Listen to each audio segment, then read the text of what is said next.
Siamo a Pieve di Cadore, è una residenza familiare che vide venire alla luce qui Tiziano Vecellio. All'epoca della costruzione rappresentava una dimora tipica di una famiglia locale distinta, particolare, che annoverava tra i suoi componenti personaggi di prestigio, notai, mercanti di legname, incaricati della gestione della cosa pubblica. La situazione attuale invece è il risultato di interventi di restauro commissionati dalla magnifica comunità di Cadore, proprietaria dal 1926 dell'immobile, e poi ancora eseguiti dal 1928 al 1930, che riportarono alla luce le antiche porte e finestre dell'edificio originario, aperture di dimensioni ridotte, peculiari del XV secolo. Il 17 dicembre 1922, con Regio Decreto 1725, la casa nel frattempo era stata dichiarata monumento nazionale e inaugurata il 7 agosto 1932 quale sede museale. Da allora l'umile dimora di un giovane montanaro che divenne il protagonista della pittura del Cinquecento è aperta al pubblico, un luogo del cuore del quale la magnifica comunità di Cadore ha la responsabilità verso l'umanità della sua custodia. Passiamo invece al Museo Gipsoteca Antonio Canova di Possagno. Qui è il luogo che custodisce l'eredità storica ed artistica di Antonio Canova, il più grande scultore del periodo neoclassico. Il complesso museale è composto dalla casa natale e dalla gipsoteca collocata nell'originale basilica. Poi ancora abbiamo l'ampliamento progettato da Carlo Scarpa, che raccoglie i modelli originali in gesso dai quali sono stati tradotti i marmi che oggi si trovano nei più importanti musei del mondo. Nella casa natale sono custodite le opere pittoriche, i disegni, le incisioni, gli effetti personali dell'artista. Il museo offre ai visitatori numerose esperienze, visite guidate, laboratori didattici fino anche alle visite notturne al lume di candela e sono molto suggestivi. Andiamo al Museo Casa Giorgione, è una porta sul Rinascimento veneto che, prendendo le mosse dal grande maestro Castellano, si apre su un contesto storico, culturale e artistico segnato da grande fermento culturale e da grandi inquietudini sociali. Il museo è allestito proprio nella casa dove Giorgione dipinse l'enigmatico fregio a pochi chilometri dall'antistante Duomo, nel quale si conserva una delle opere più celebri del pittore, la Pala di Castelfranco. E quindi, come vedete, siamo in presenza veramente di 3 case straordinarie, tramutate e trasformate poi in museo, giustamente per ricordare, come dicevamo, questi grandi della cultura e della pittura e scultura. Ritorniamo in diretta, come abbiamo fatto cenno, parliamo di un evento, di un'iniziativa molto importante, anche un po' insolita, perché si parte dalle terre natie, questo è il titolo, e vediamo di scoprire le case dove hanno vissuto proprio 3 grandi della nostra cultura, 3 giganti, li possiamo tranquillamente definire così, e per saperne di più abbiamo in collegamento con grande piacere, salutiamo la direttrice Museo Gipsoteca Antonio Canova di Possagno, Moira Mascotto, pronto? Buonasera a tutti e grazie dell'invito. Allora, direttrice, insomma, qui ci fate sempre delle sorprese, ecco. Il titolo è accattivante, molto bello, Terre natie. Allora, che cosa consiste, dottoressa? È un bellissimo progetto di accordo nato tra 3 istituzioni museali, il Museo di Possagno, il Museo di Castelfranco, il Museo Giorgione e l'istituzione delle magnifiche comunità di Cadore, dove c'è la casa natale di Tiziano.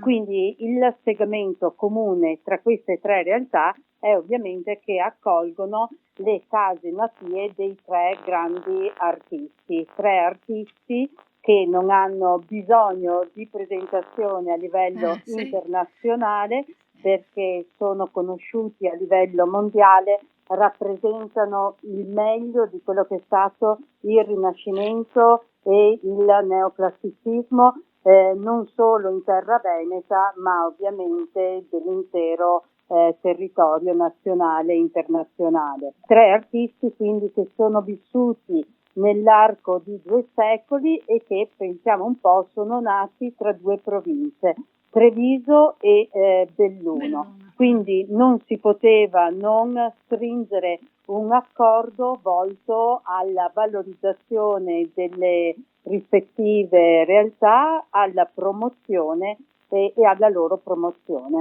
E allora facciamo anche il nome di questi 3 giganti, ecco, partiamo da Pieve di Cadore. Dove c'è il Sì. grandissimo artista Tiziano, Sì.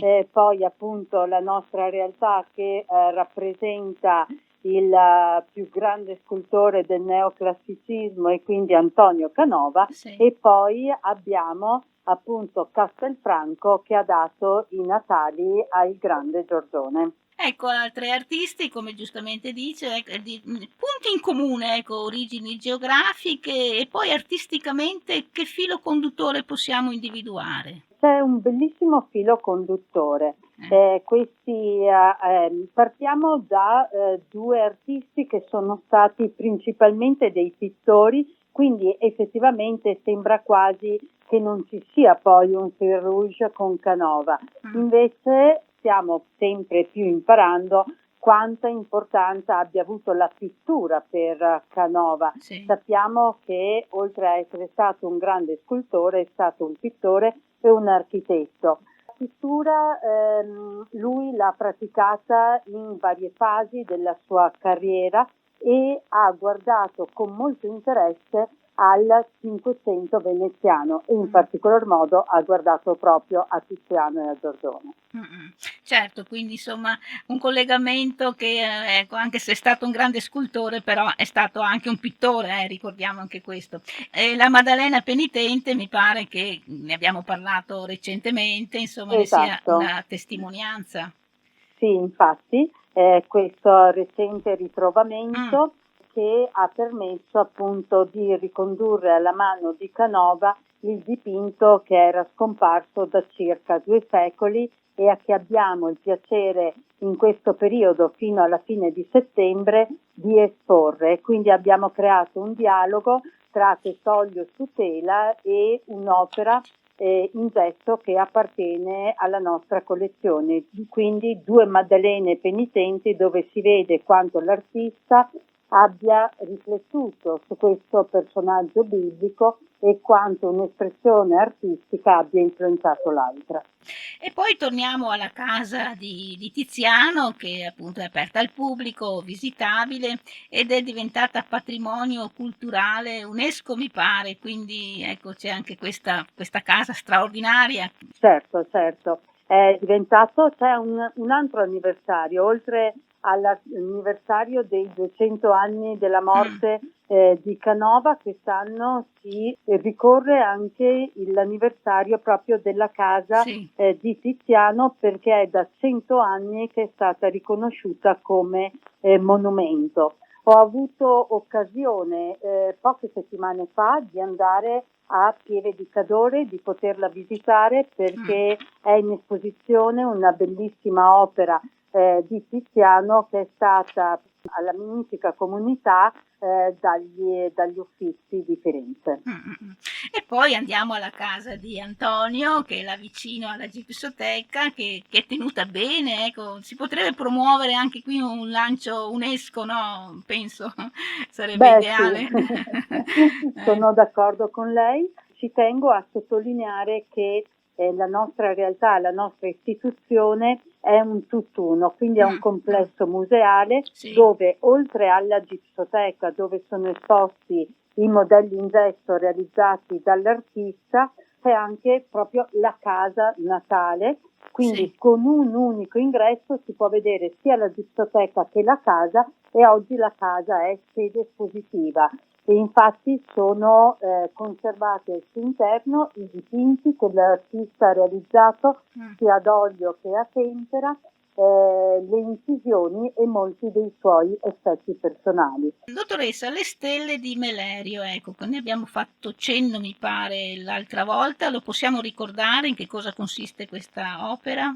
In questo momento sono in corso 2 mostre, quella appena detta sulla Maddalena Sì. penitente, e poi abbiamo la mostra dedicata al tema funerario, e in particolar modo si fa un focus sulle stele Mellerio. Sì. Sono 2 opere che Canova ha realizzato su commissione di Giacomo Mellerio, che era un conte che viveva in Lombardia, aveva in particolar modo una villa nella Brianza, e ha fatto costruire, in seguito a vari lutti vissuti, ha fatto costruire accanto alla Villa Zernetto, una cappella, e l'ha decorata con diverse opere d'arte, tra cui anche le opere realizzate proprio da Canova e poi altre opere realizzate da pittori e da un altro scultore del nostro territorio, che è Giuseppe De Fabris. Sì. Cosa succede? Tra gli anni 60 e gli anni 70 del secolo precedente, quindi del Novecento, la cappella di Villa Zernetto viene smembrata, e così le varie opere appena citate prendono direzioni diverse. Alcune vanno su collezioni private, altre invece vengono inserite sulle collezioni pubbliche. Noi, attraverso questa mostra, abbiamo riunito parte di quell'apparato decorativo e quindi abbiamo ricostituito la cappella di Villa Zernetto. Aggiungo che nel percorso museale ci sono altri importanti beni in esposizione. Uno è il taccuino di disegni che appartiene alla collezione del Museo Canova di Postagno e che non è mai stato esposto al pubblico dopo la sua acquisizione, ma ancora abbiamo 6 disegni inediti di Canova che ci sono stati dati in deposito circa un anno fa e che il proprietario appunto ci ha chiesto di poterli conservare. Quindi li abbiamo studiati e tra questi fogli che ci sono stati dati abbiamo rinvenuto appunto questi 6 inediti. Bene, molto interessante. Però, insomma, avete anche il Tempio di Canova, quindi veramente siete fortunati di aver ereditato questo edificio straordinario. E sabato l'altro c'è stato anche un grande avvenimento che noi abbiamo visto tramite i social, il Requiem di Mozart. Com'è andata, dottoressa? Beh, è stato un grande successo. Eh. Ricordo che il Tempio è un monumento dove all'interno ci sono le esequie di Canova e del fratellastro di Giovanni Battista Sartori. Sì. Oggi il Tempio è gestito da una fondazione apposita, quindi tra Fondazione Canova e Fondazione del Tempio c'è un ottimo rapporto di collaborazione. Potremmo dire che siamo fratelli, quindi la Fondazione del Tempio, in collaborazione con l'amministrazione comunale e Clara Vox, hanno organizzato questo bellissimo concerto che ha goduto davvero di un ottimo successo e di grande fortuna. Infatti sono accorse più di 1000 persone, si parla addirittura di 1300 persone circa. Certo, all'aperto, una serata meravigliosa, insomma è stata una serata magica, lo possiamo dire. Noi l'abbiamo visto attraverso i social, la prossima volta veniamo lì. Sì, credo abbia detto la cosa giusta, una serata magica, credo una di quelle serate che rimangono proprio nella storia. Quindi oltre alla corale di Enclara Vox c'era il gruppo d'Archi Veneto, c'erano 4 solisti, tutti orchestrati magistralmente dal maestro Paoletto. Bene, insomma, veramente è un angolo straordinario, la casa, la biblioteca, il museo e poi davanti il tempio, dirimpettai al tempio. Come voglio sempre sottolineare, chi entra in museo deve avere una responsabilità, deve assumersi la responsabilità di avere un atteggiamento consono, perché il patrimonio che abbiamo in custodia deve rimanere integro, dobbiamo Sì. tutelarlo per poterlo tramandare alle generazioni future, così come l'abbiamo appunto ereditato. Certo, certo, quindi rispetto, rispetto per tutti i luoghi sacri e per musei e civili. Benissimo, allora veramente un panorama eccezionale. Ricordiamo terre natie e parliamo di Tiziano, Canova e Giorgione, grandi, grandi Certo. giganti della nostra cultura e della Sì. nostra storia. Rispetto al progetto delle terre natie, ricordiamo che è stato realizzato